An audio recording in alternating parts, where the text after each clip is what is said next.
আপোনালোকে কেতিয়াবা ভাবি চাইছেনে এই সৃষ্টিখনৰ আৰম্ভণি কেনেকৈ হৈছে? ব্ৰহ্মা, বিষ্ণু আৰু মহাদেৱৰ ভিতৰত সৰ্বশ্ৰেষ্ঠ কোন? আৰু এই একেটা প্ৰশ্নই আছিল ব্ৰহ্মদেৱৰ মনত, আৰু এই প্ৰশ্নটোৱে জন্ম দিছিল শিৱপুৰাণৰ প্ৰথম অধ্যায়ক। এই অধ্যায়টোৱে কয় শিৱ বাবাই হৈছে মূল তত্ত্ব, যাৰ পৰা সকলো উৎপন্ন হৈছে আৰু অন্তত সকলো তেওঁৰ তাতেই সমাহিত হৈ যাব।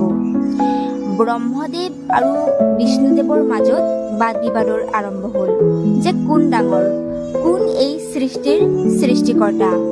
আৰু সেই একে সময়তে এক জ্যোতিৰ স্তম্ভ, অনন্ত অগ্নিৰ স্তম্ভৰ উৎপন্ন হ'ল, আৰু সেই স্তম্ভটোৰ নে আৰম্ভণি আছিল নে অন্ত আছিল।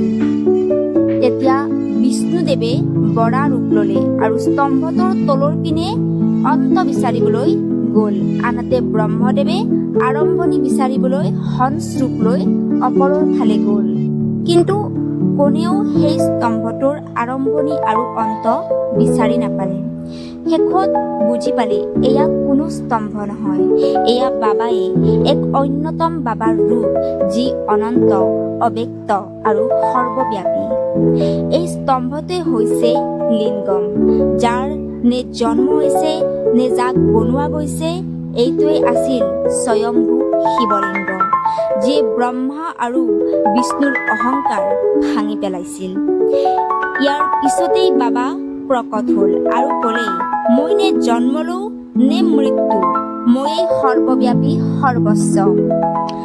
এই অধ্যায়ত এয়াও কৈছে, যিজন ভক্তই এই অধ্যায়টো ভক্তিৰ সৈতে শ্ৰৱণ কৰে তেওঁ পবিত্ৰ হৈ যাব আৰু সকলো পাপৰ পৰা তেওঁ মুক্ত হ'ব।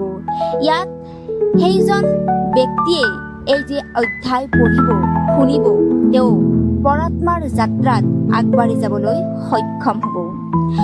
তো প্ৰিয় আত্মাসকল, এয়াই হৈছে শিৱপুৰাণৰ প্ৰথম অধ্যায়ৰ এক অদ্ভুত দৃষ্টান্ত, যিয়ে আমাক অহংকাৰৰ পৰা মুক্তি, সত্যক চিনি পাই শিৱভক্তিৰ পিনে প্ৰথম খোজ দিবলৈ শিকায়।